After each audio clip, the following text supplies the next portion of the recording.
Welcome back once again, all of my low-carb friends, and for those of you who are here for the first time, welcome. Today I have another very easy keto dessert recipe for you. Today I am going to show you how to make a Greek Christmas cookie. Its actual name is Melomakarona or something to that effect. I probably totally blew that, but hey, I tried. Anyway, it's a Greek Christmas cookie.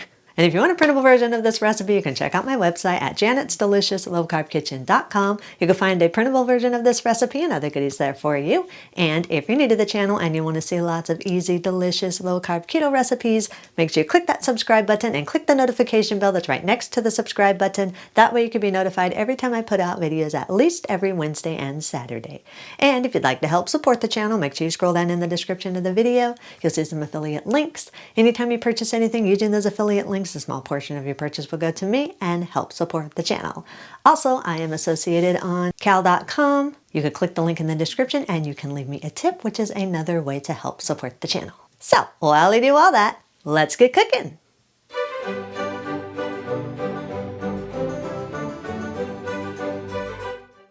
Preheat an air fryer to 325 degrees. If you don't have an air fryer, then preheat an oven to 375 degrees and line a large baking sheet with parchment paper. In a medium mixing bowl, combine 84 grams or around 3/4 cup of coconut flour, 10 grams or around 2 teaspoons of baking powder, a 1/4 teaspoon of salt, 2 teaspoons of ground cinnamon. You can change out the cinnamon for some other spices like nutmeg or allspice or ginger or whatever, and you can also adjust it more or less according to your personal taste. Sift the dry ingredients all together until there are no lumps, then set it aside for a minute. Place 6 tablespoons of butter that's been softened into a large mixer bowl. You do not want this melted, you just want it soft so it can mix in smoothly. Add 25 grams or around 2 tablespoons of the granulated sweetener of your choice and 25 grams or around 2 tablespoons of the brown sugar sweetener of your choice. I'm using Lakanto's granulated monk fruit sweetener and Lakanto's brown sweetener. You can use whatever sweeteners you want. If you don't want a mix of sweeteners, you can just use 1/4 cup of all granulated sweetener or 1/4 cup of all brown sugar sweetener. That's up to you. Beat on medium speed for about 1 minute or until the mixture is creamy. Scrape down the sides of the bowl and push the butter mixture to the center of the bowl. Add 2 large room temperature eggs. Make sure they're room temperature so they beat in smoothly. Add 30 milliliters or around 2 tablespoons of olive oil, 1 teaspoon of orange extract, 1 teaspoon of vanilla extract, 1 teaspoon of maple extract. You can adjust the extracts more or less according to your taste. Add 30 grams or around 2 tablespoons of the keto maple syrup of your choice. I'm using Lakanto's maple syrup. You can use any maple syrup or you can make my maple syrup. Beat everything together on medium speed for about 30 seconds or so, or just until everything is combined. If you need to, you can scrape down the sides of the bowl so that everything gets mixed in smoothly. Turn your mixer onto low, then gradually add your bowl of dry ingredients to the wet ingredients. Just add this a little bit at a time and allow it to beat in after each addition. If you need to, you can stop the mixer from time to time and scrape down the sides of the bowl. You want to make sure everything gets mixed together. Once all of the dry ingredients is fully added, then increase your speed to medium and beat on medium speed for another 30 to 45 seconds or just until you have a smooth dough. Again, scrape down the sides of the bowl and push your dough to the center of your bowl. Your dough is going to be soft and moist, but you still should be able to shape it. So it shouldn't be so moist that it just falls apart. If it is too moist, then just add very small amounts of coconut flour just until the dough is able to be shaped. Line a clean work surface with a silicone mat or with parchment paper. Scoop the dough out 2 tablespoons at a time onto your work surface. Roll each dough scoop into a smooth ball. Use your fingers and press and shape the dough balls into small ovals. Make sure as you're shaping them that you keep the dough completely smooth. Make sure there are no cracks. If there are cracks in your dough, then it will crack when it's baked. Line your air fryer with a silicone mat or some parchment paper. As I always tell you guys, never put loose parchment paper in your air fryer. It is a fire hazard. Place the cookies into your air fryer. Make sure that you leave some space in between each one of the cookies.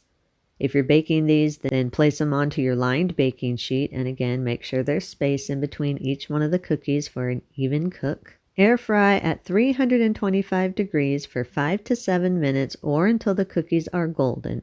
If you're baking the cookies, then bake them at 375 degrees for 15 to 18 minutes or until they are golden. Once the cookies are done cooking, open up your air fryer or your oven. The cookies will be extremely soft when you first open your fryer or take them out of your oven, so do not touch your cookies. If you touch your cookies, they will completely fall apart. They will firm as they cool, so let them sit for at least 5 minutes or more, or until they are firm enough to remove without falling apart. One thing you'll notice is that if your dough was not sealed up all the way, there may be some cracks in your cookies. That's not going to be a big deal as long as they're still attached together and not broken apart.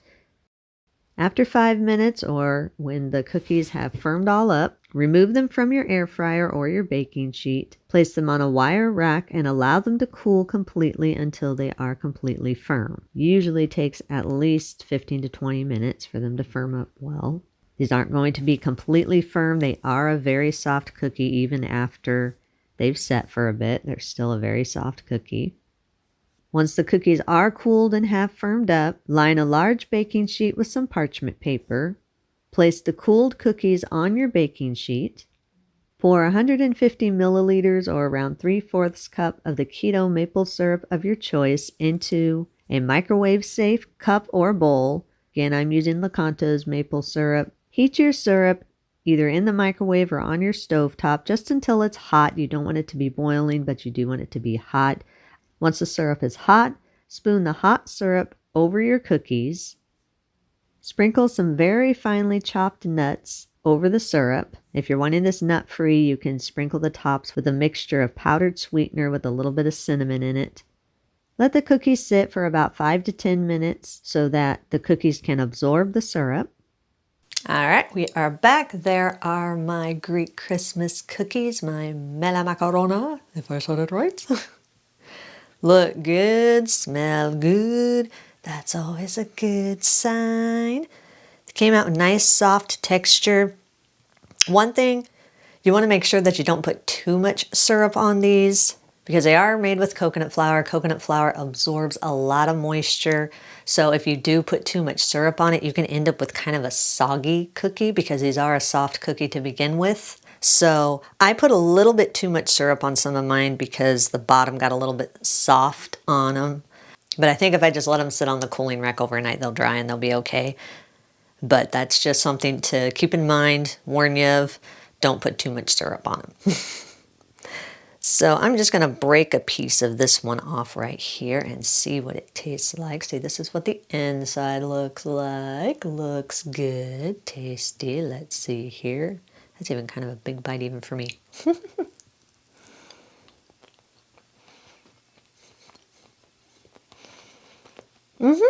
Yeah. I like that. Yeah. Wasn't sure exactly how it would be with that little bit of orange. I wasn't sure if I put too much. But actually, I think 1 teaspoon is like perfect. I think if you put more than that, it is going to be too much. But 1 teaspoon is enough to be able to taste the orange without it overpowering all the other flavors. And traditionally, they'll put brandy or something like that in the Melomakarona cookies. So if you want to do that, you can always substitute the maple syrup that's in the dough out for some brandy. Good texture, good taste, yummy. Thumbs up. See the thumb? Thumbs up. Yes. You can eat these immediately. If you do have any leftovers, you can store them at room temperature in an airtight container for up to 3 days, or in an airtight container in your refrigerator for up to 1 week, or in an airtight freezer-safe container for up to 1 month. Eat and enjoy. And that's our recipe of the day. I hope you enjoyed it. If you did and you want to see more videos like this, make sure you click that thumbs up like button, click that subscribe button, leave me a comment if you want to. Let me know if there's any recipes that you'd like to learn how to make, and I'll do what I can to get those out there for you. And as always, keep cooking.